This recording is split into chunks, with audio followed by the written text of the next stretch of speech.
राधा बस रोए चली जा रही थी। उसके आंसू रुकने का नाम ही नहीं ले रहे थे।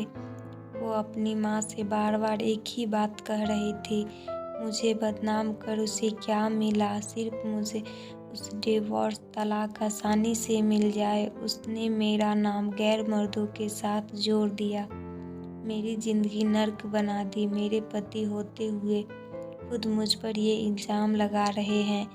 ये वही इंसान है जो कल तक मेरे लिए सब कुछ करने को तैयार थे, दिन को रात कहने को तैयार थे। आज अपने अहंकार में मुझे नीचा दिखाने के लिए मुझसे तलाक दे रहे हैं। मेरी गलती क्या है? आपने और अपनी बेटी के लिए आवाज़ उठाना। अब लोग भी मुझे अजीब नज़रों से देखते हैं, गंदी बातें करते हैं। रास्ते पर चलना मुश्किल हो गया है। सहेलियों ने भी मुंह फेर लिया। बस कुछ ही मुझे समझती है और मेरे साथ है। माँ, आपका भाई बहन का साथ और बेटी का प्यार साथ मेरा हौसला बढ़ता है। मैंने भी फैसला कर लिया है, मैं लोगों के ताने से, बदनामी से डरूंगी नहीं, झुकूंगी ना रुकूंगी। अपने आत्मसम्मान और हक के लिए बिना थके लड़ूंगी। लोगों से, उस इंसान से जिसमें इंसानियत ही नहीं रही। और फिर शुरू हुई कोर्ट कचहरी के धक्के, पैसे की और समय दोनों की बर्बादी पर कोई दूसरा रास्ता नहीं दिख रहा था। सबसे बड़ा दुख झटका उस वक्त लगता था राधा को, जब उसका पति कोर्ट में सामने खड़े होकर गलत गंदी बात बोलता था। वो बहुत मायूस हो जाती थी। कभी कभी सब कुछ छोड़कर कहीं दूर भागना चाहती थी, पर उसका अंतर्मन उसे झंकोर देता। तुम ऐसे पीछे नहीं हट सकती, तुम चुप नहीं रह सकती। और राधा फिर हिम्मत कर खड़ी हो जाती, अपनी बेटी के हक के लिए सोचती, मैं मजबूत बनूंगी तभी बेटी को मजबूत बना पाऊंगी। जैसे जैसे कोर्ट में केस आगे बढ़ रहा था, राधा का आत्मविश्वास भी बढ़ता जा रहा था। राधा बेहिचक अपना काम करने लगी थी। उसे महसूस होने लगा था लोगों के सामने एक अच्छी शादीशुदा जिंदगी का दिखावा करना बहुत गलत था। अगर उसने कुछ लोगों को भी सही बात बताई होती, अपनी परेशानियां बताई होती, तो आज ये दिन ना देखना पड़ता।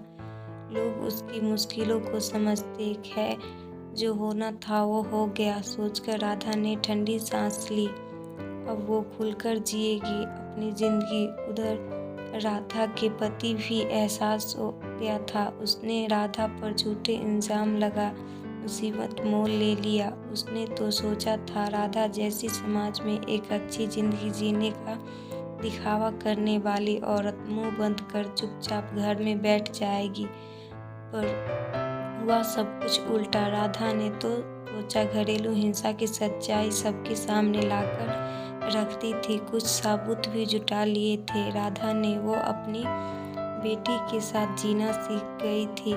उसके घर वाले भी पूरा साथ देते थे उसका। तभी एक दिन दरवाजे की घंटी बजी। राधा ने भी सोचा कौन हो सकता है इस वक्त। जब देखा तो वो अचंभित रह गई। दरवाजे पर उसका पति खड़ा था।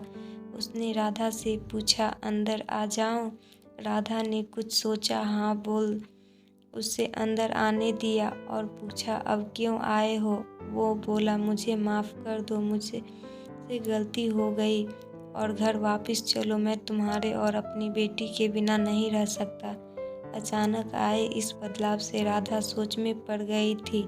वो कुछ समझ नहीं पा रही थी, पर उसका पति केस वापस ले ली, साथ में सुखी जीवन बिताने की बात कर रहा था। उसने राधा से कहा, चाहो तो थोड़ा सोचकर जवाब देना। पर राधा का जवाब तो तैयार था। उसने साथ जाने से मना कर दिया और बेटी ने भी बोल दिया, मैं मम्मी के साथ रह लूँगी। राधा का पति ये बोलकर तुम ठीक नहीं कर रही वहाँ से चला गया। पूरी रात वो सोचती रही, उसने गलती निर्णय तो नहीं लिया क्या? मुझे अपनी बेटी के अच्छे भविष्य के लिए साथ चले जाना था। बेटी को माँ पापा दोनों मिल जाते, शायद सच में उनकी सोच बदल गई हो।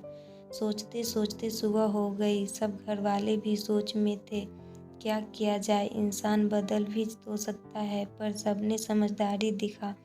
कुछ दिन इंतजार करने का सोचा, तभी केस की तारीख भी आ गई है। राधा ने सोचा था आज के पति के व्यवहार से पक्का निर्णय ले लेगी, और जो हुआ सोच से बाहर था। पति का वही रूप पाया। राधा आज भी अपने बेटी के लिए लड़ रही है।